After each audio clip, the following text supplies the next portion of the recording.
Good day, Cubs. This is Scott Hulce. And Jayden Vinzant. Welcome to the first edition of KUBZ News and Broadcasting.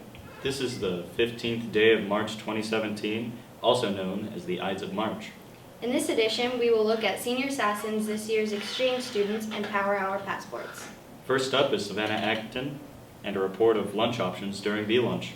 Hi, my name is Savannah Acton, and there has been a problem with the lunches since the first day of school, especially because B-Lunch is 5 minutes shorter and you have to wait to eat. The admin have said there hasn't been no shortage of food, but students disagree. We have asked many people on whether they go to A-Lunch or B-Lunch. The majority of people go to A-Lunch. Because of this, there has been a shortage of food at B-Lunch. Why do I think more people go to A-Lunch than B-Lunch? I think students are really hungry. And so I think as soon as the lunch lines open up, they choose to possibly grab lunch and then go to their classroom to get help. So I think they might be hungry. I'm usually really hungry right around A-Lunch time, so I just go to A-Lunch and then I just go to a class and then I come back and I sit and I talk. I go to first lunch because whenever I go to second lunch, there's never food, ever. Has there been a problem with more food during A-Lunch versus B-Lunch? I don't believe that's true. I've never watched it personally. I go to A-Lunch instead of B-Lunch because there's everything's fresh, all the ketchup. There's more ketchup than there is in B-Lunch. It's more food. If we have a super busy first lunch, then sometimes we're out of stuff. We hear a little complaints, but there's so many choices that they have so many opportunities to have something good to eat. So I'm usually one of the first ones to run out of food during second lunch. Admin have said there has been no complaints, but lunch ladies have seen many disappointed faces. Usually B-Lunch. Why do you go to B-Lunch? It's less crowded. Yes. Can you give me any examples? Grapes. No grapes? No grapes. I managed to get some today though. So. Whether there is a shortage of food at B-Lunch depends on who you talk to, but there is no doubt that A-Lunch has more options. So the consensus seems to be that if you want more options, go to A-Lunch, and if you want to avoid the crowds, go to B-Lunch. Thank you, Savannah. Power Hour has been a welcome change at Cedar Woolley High School this year. But recently, the school has added passports for Power Hour, which has not been as welcome. Here's Patrick Scholl with more on the story. Cedar Woolley High School, this is Patrick Scholl reporting on the new Power Hour passports. The Power Hour passports were added about 2 weeks ago at the beginning of the semester.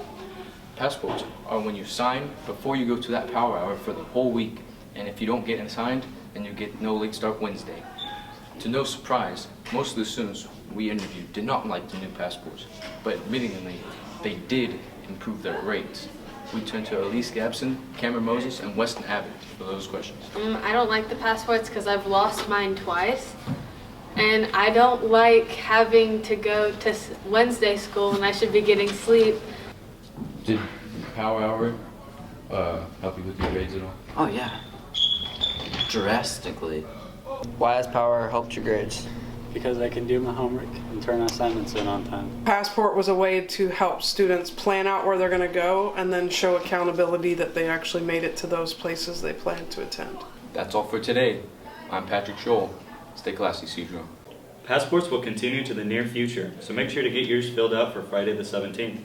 Next up is an expose on the yearly game Senior Assassins with Elise Gamson and Nathaniel Delaverne with this year's edition of Senior Assassins. Senior Assassins at Cedar Woolley High School is one of the most looked forward to events for seniors. In case you don't know how it works, here's a brief explanation.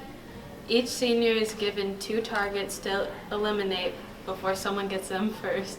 We went along with senior Eric Ortiz to see how it goes down. Where are we going? Where are we going? Well, we are currently hunting down our target. Who was our target? Well, we got Olivia Helensky and Phoebe Anderson. And where are we gonna go to get them? Either one of their houses. Alright, well, target number 1 didn't go as planned. There was a big gate. I did not know there was a big gate. Whatever, rich people, right? Well, now we're going on to target 2. So parking lots are great because that's where I can actually get a target if I wanted to. But if this person doesn't get off in like the next half hour, then that's going to be an issue. Damn it. Where are we at the moment? Well, we just passed by Starbucks, the other target's workplace. And where's the target?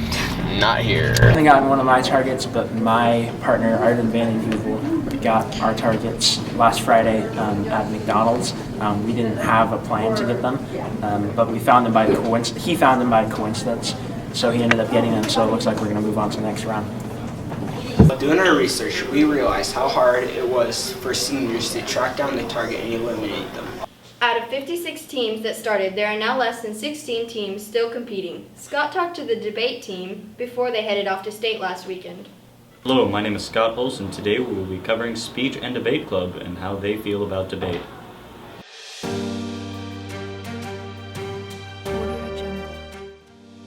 I myself have become much more adept at being able to talk with people easier, and that's really all debate's teaching you, especially in debate club. Favorite times in debate have been when I have participated in the event of spontaneous argument, and I have done very stupid things, including acting like a heroin addict or ramming my head into a door to make my point. I've learned how to construct like a legitimate argument because I do public forum, which is one of our debate categories, and it's resulted in me learning how to actually speak and make a convincing argument with evidence, which is pretty chill. But yeah, there's been a lot of really cool experiences, a lot of really cool people. It results in a lot of like 3-hour van rides, which blows, but whatever. This has been Scott Hulce covering debate. 7 members traveled to state last weekend, and although no one made finals, the team was pleased with their results. According to Coach Steve McCart, every year Sedro-Woolley High School hosts students from other countries who spend their year in Sedro-Woolley. This year, Samantha Busadre, Alex Danger, and Primo Martinez talked to Teotu and Maria. Hi, this is Samantha Busadre, and we talked to this year's exchange students, Maria and TJ, about their experiences at Sedro-Woolley High School and the differences between school at home and in Sedro-Woolley. I wanted to just ask you how you like it here. That's awesome. Like, I love the school. Everything is cooler here, so I love America. Is there a lot of differences between this school and the one back home, or? Yes, a lot. Like, for example, with teachers, it's like everybody is cool here, you know? Like, in France, it's not cool at all. Like, teachers are pretty strict, so that's why it's way better here, I think, for me. Was it easy to make friends here? Yeah, that was pretty easy because like everybody went to me, you know, because I was from France. So yeah, everybody was curious a bit, so that was pretty easy. Yeah. Is the schoolwork here any easier than what it's like back at home? Yeah, it's more easier, yeah. It's easier and the teachers aren't quite as strict? Yeah, right. How is school different in Spain from here? Okay, I think the main difference are that here you can choose most of the subjects that you want to take, and in Spain you can only some of them, but it isn't normal. And in Spain it's like about math and science, and here there are subjects like cooking or journalism that we don't have in Spain. What an amazing experience to have 2 kids like this be here and have this chance and experience. Now back to you. Teotu is from France and Maria is from Spain. Spring sports has begun this month, so Courtney Dills, Rochelle Peterson, and Victoria Molly talked to coaches and athletes alike about the upcoming season.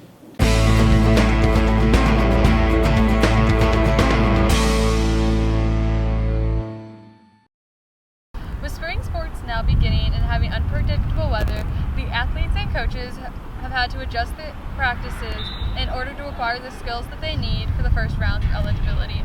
We have caught up with some of the coaches and athletes to find out what their thoughts are on the season. And are you excited to be playing golf with your dad?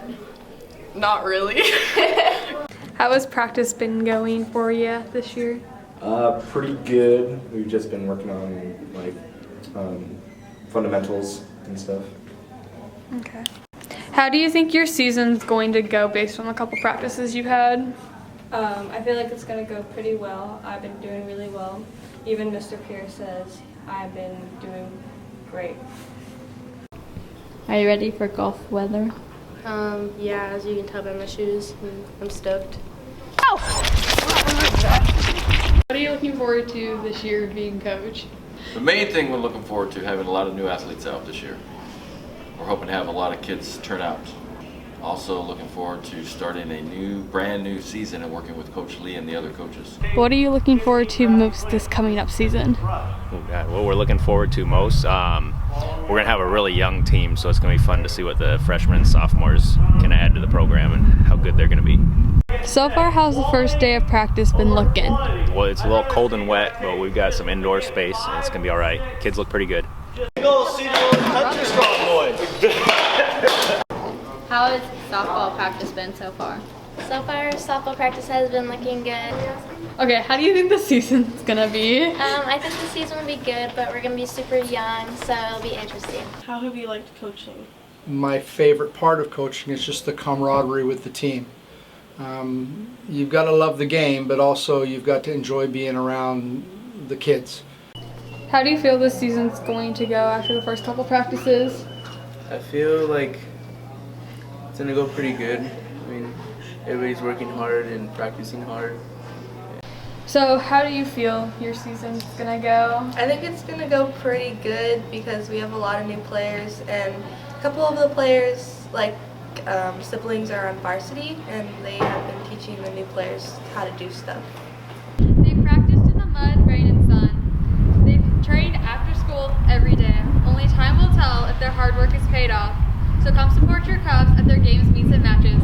Go Cubs! Thank you, Courtney. We all need a boost in the morning to get going, but some lean on caffeine for that jolt. We had Patrick Scholes ask the student body what their favorite drink is. Many people have different ways to stay up in the morning, but the most popular is caffeine. We interview many students about this topic. My favorite energy drink would be Monster. My favorite energy drink is Red Bull Spritzer. I like getting coffee. My favorite energy drink is NOS. My favorite energy drink is Rockstar. My favorite energy drink is Red Bull. My favorite energy drink is a Red Bull Spritzer. My favorite drink is coffee. My favorite energy drink is Red Bull. My favorite energy drink is Rockstar. My Red Bull Spritzer. My favorite energy drink is Red Bull Spritzer, the blue guy. My favorite energy drink is Amber. My favorite energy drink is Red Bull Spritzers. Is that an energy drink? Like it's the spritzer part. These are just some of the ways to stay up in the morning. What's your favorite? Well, personally, my favorite caffeine drink is root beer. Actually, root beer has no caffeine. Probably why it's my favorite. And now let's check out this edition of An Hour with Darrell. Hour. I'm mad. I'm angry. I'm unhappy. Why? There's not enough Dungeons and Dragons in our school. As you can observe, this is a living room. What you don't know is that this is the living room of two 23-year-olds that I rendezvous at every Tuesday from 4 to 10 p.m. to sedate my D&D urges. We ran around and asked others how they feel about the lack of Dungeons and Dragons, and the answers were truly enlightening. Do I think there should be more D&D in high school? Yes, I do. Should there be more D&D in high school? Yes. I do believe there should be more D&D in high school. Builds bonds and friendships between people and characters. I think there should be more D&D in high school because it inspires people to be creative and, you know, use the minds. See, people want D&D in our schools. It is an essential expression of creativity. So why then is it not in our schools? How many of you have made fun of someone for having a passion, for showing interest in something that you didn't quite understand, but society dictated that it wasn't okay?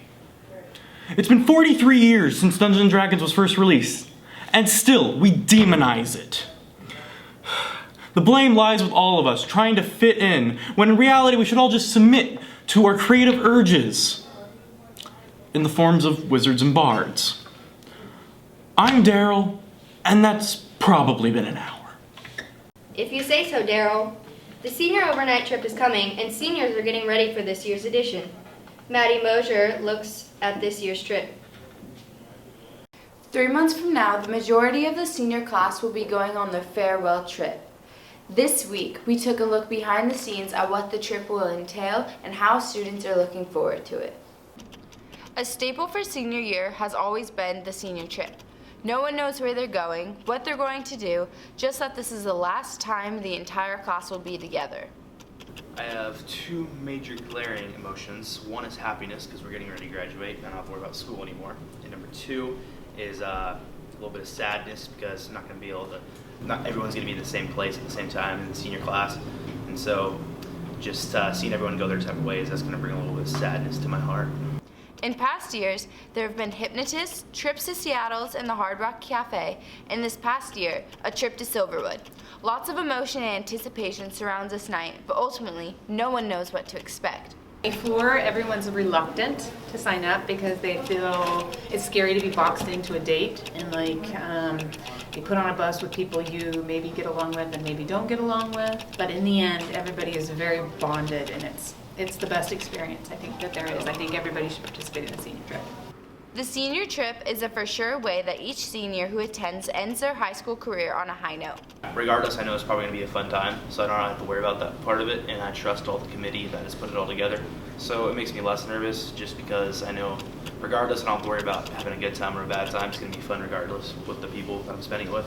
It's a fantastic bookend for your senior year. What's to come for this year's seniors is unknown, but is a guarantee that those who attend won't regret it. Finally, seniors every year are stricken by a terrible disease. Here is Natalia Perkins with a look at senioritis. Hi, my name is Natalia Perkins, and as we move close to the graduation, seniors are slowly starting to fail their classes. What is the cause to all of this? A common but fatal disease known as senioritis. Is senioritis a real thing? I believe that senioritis is just kind of something that's been culminating ever since freshman year because everyone usually dreads freshman year and it just kind of culminates all into senior year when we can finally escape. Well, at least when we're that close. Senioritis is procrastination and probably just not wanting to do anything. I would describe senioritis as an excuse for seniors to be lazy rather than just putting forth the effort a whole another year. Okay, I would describe senioritis as seniors who are feeling that the end is near and it starts changing their academic and even social behaviors. They start making different decisions socially than they would their sophomore or junior year. And academically, they're just feeling lazy. They're feeling like the end is a lot more close than it actually is, and they're not as responsible academically as they would have been in their sophomore and junior years of high school. Thank you for joining us on this topic of senioritis. Back to you guys. That is our edition of KUBZ News. Thanks for watching and have fun.